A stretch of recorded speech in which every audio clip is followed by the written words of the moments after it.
nom caché. Le véritable nom n'est pas celui qui dore les portiques, illustre les actes, ni que le peuple mâche de dépit.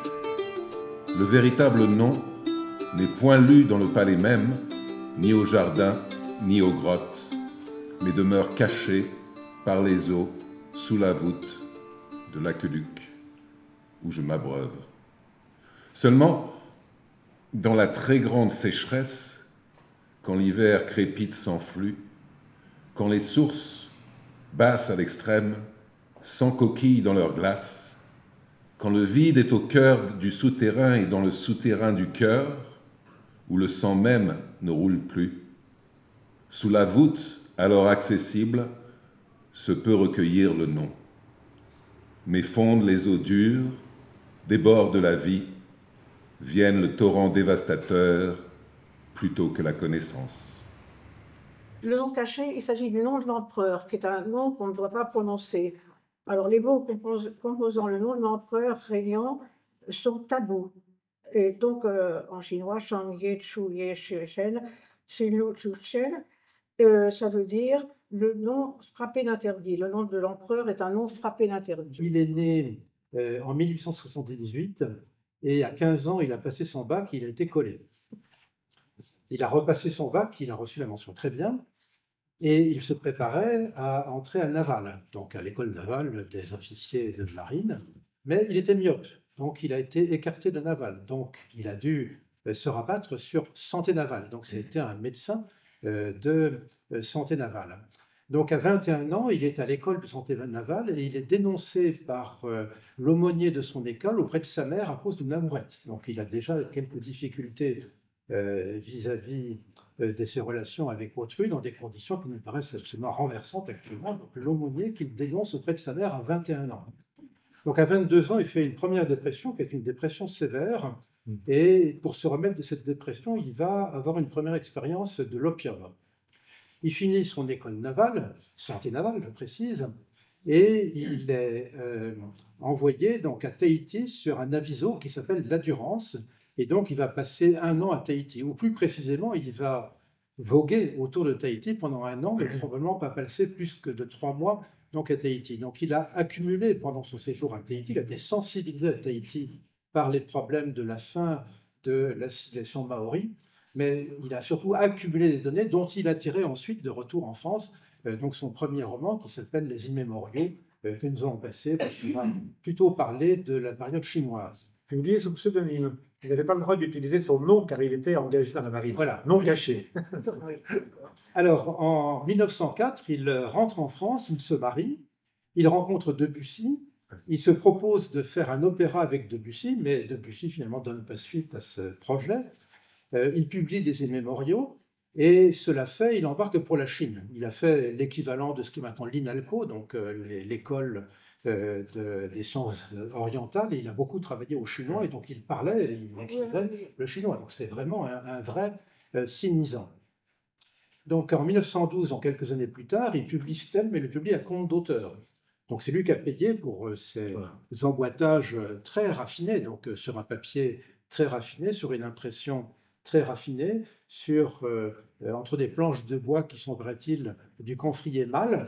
Alors j'ai regardé, donc je connais un petit peu la botanique, et il n'y a pas de camphrier mâle, parce que les camphriers sont des arbres qui sont dioïques, il n'y a pas de mâle et de femelle chez les camphriers. Mais c'est ce qu'il rapporte dans ses mémoires, et c'est ce qu'on voit encore quand on trouve aux ventes aux enchères ces éditions originales. Alors en 1814 arrive la guerre de 14-18, comme vous le savez. Il est ramené en France, donc il pensait bravement aller sur le front. Il n'a jamais pu aller sur le front. En fait, il a été nommé à l'hôpital de Brest et il est resté donc à l'hôpital de Brest. Et pendant la guerre, il a travaillé à René Lès, donc le roman qui est en question. Et en 1917, donc vers la fin de la guerre, il retourne en Chine pour peu de temps, pour quelques mois seulement, pour recruter des travailleurs chinois. Vous vous rappelez peut-être qu'on a fait venir en France des travailleurs chinois qui ont construit les tranchées et puis qui ont surveillé à l'effort de guerre, mais je n'insisterai pas sur ce point. Oui. Donc en 19, il rentre en France de nouveau et là, il est en sévère dépression. Il subit une cure d'identification pour la morphine, il ne s'en remet pas et il meurt dans la forêt de Huelgoat. Ségalen a été oublié pendant longtemps et on voit qu'il ressuscite vers 1972 En 72, donc François Mitterrand, qui n'était pas président de la République à l'époque, a fait une émission à la télévision qu'on peut encore voir maintenant sur l'INA, dans laquelle il présente René Leys, de façon, je trouve, un peu limitée et tonique, mais c'est disponible en ligne. René Leys est un très curieux roman. D'abord, il se présente comme un journal, qu'il commence en disant « nous sommes le 11 février », et puis ensuite on est au mois de mai, etc. Et puis il perd le fil. Donc au milieu du roman, donc, il n'y a plus de signification de date. Mais ce roman, ce journal, qui se présente comme un roman, est le roman de 3 personnages en quête de vraisemblance. Et vous allez voir que c'est vraiment des situations très particulières. Le narrateur, celui qui écrit le roman, se présente comme un homme riche, célibataire, c'est important de dire qu'il est célibataire, complètement désœuvré, qui vit au pied de la cité interdite. Il est en Chine depuis peu et il rêve d'aller dans la cité interdite et il essaye d'avoir, en tant que Français résident, une entrée dans la cité interdite qui lui est refusée. Donc il estime que s'il a été refusé, c'est parce qu'il ne pratique pas suffisamment le chinois. Il recrute 2 professeurs de chinois. Un premier professeur de chinois qui est un jeune Belge de 17 ans qui s'appelle René Leys, et un deuxième qui est donc son opposé, donc c'est comme Don Quichotte et Sancho Panza, qui est un balourd, il est décrit comme un Français balourd, Monsieur Jarignou. Donc Jarignou se présente en disant qu'il est membre de la police secrète du palais de la cité interdite. Sur quoi René Leys renchérit aussitôt en disant que lui, il est président, qu'il est chef de la police secrète de la cité interdite. Donc Jarignou le met en garde, mais ça ne fait rien. Donc le narrateur s'appelle Monsieur Ségalen, et c'est ainsi qu'il est désigné dans le roman. Hein. Le narrateur, Monsieur Ségalen, suit René Leys dans la succession de ses mensonges, et René Leys lui laisse entendre qu'il est l'ami du régent, donc du père du futur empereur, qui a encore 5-6 ans, donc vous allez voir ça dans Le dernier empereur. Puis il dit qu'il est l'amant de l'impératrice douairière, puis enfin qu'il est le père de l'enfant de l'impératrice douairière. Et Leys est vraiment présenté comme un androgyne qui peut pénétrer le palais, la cité interdite, déguisé en femme, qui va être adopté en quelque sorte par le narrateur, qui le fait dormir chez lui, qui va confesser au narrateur son pucelage, qui va être décrit par l'auteur comme un homme-objet, ce qui est une chose un peu étonnante. Donc de nos jours, c'est plutôt les femmes-objets qu'on décrit, et il décrit ainsi une ardeur, un élan, une beauté adolescente, un attrait évident, non point de lui vers la femme, mais de la femme vers lui. Donc c'est lui qui est l'objet et non pas le sujet de la relation amoureuse. Et donc à la suite de ces déclarations, donc,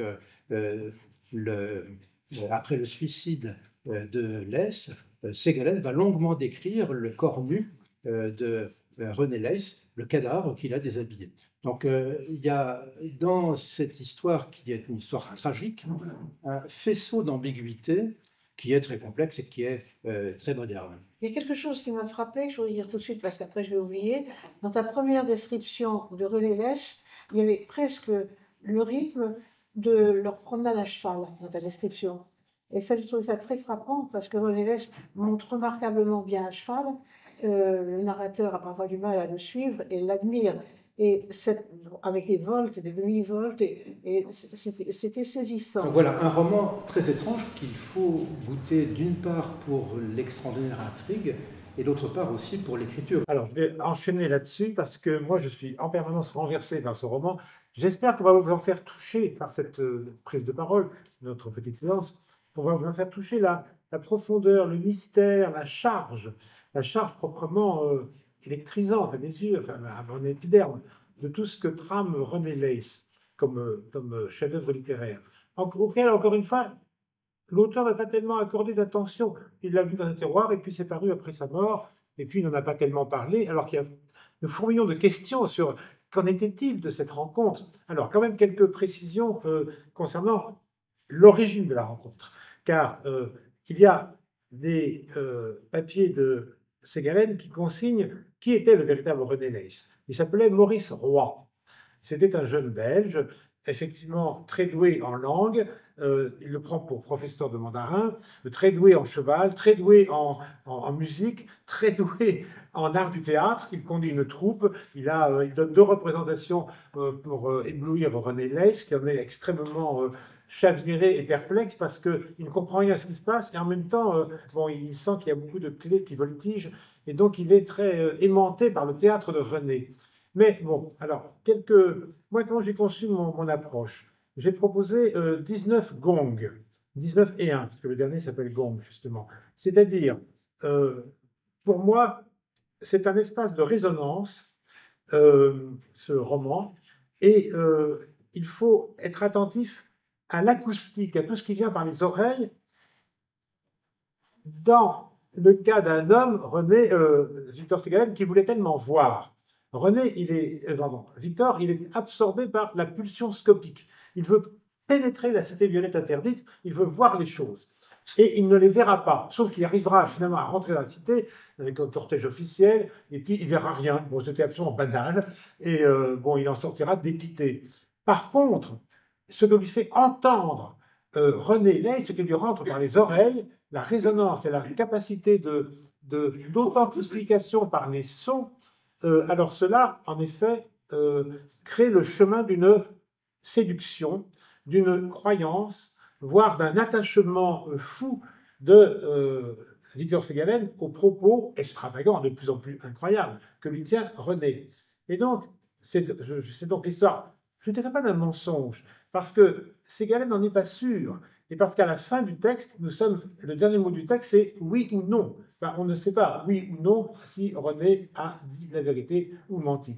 Et donc, je disais, René Leys, c'est l'histoire d'une séduction. C'est l'histoire d'un rapport en miroir. Parce que dans l'espace taoïste, dit aussi assez souvent René Leys, Victor Ségalen, notamment dans les stèles, tout peut se retourner bout par bout. C'est-à-dire que l'espace est réversible. Eh bien, la recherche du roi, c'est aussi la recherche du moi de Victor Ségalen, qui se rêve lui-même, bien sûr, un empereur de cette histoire.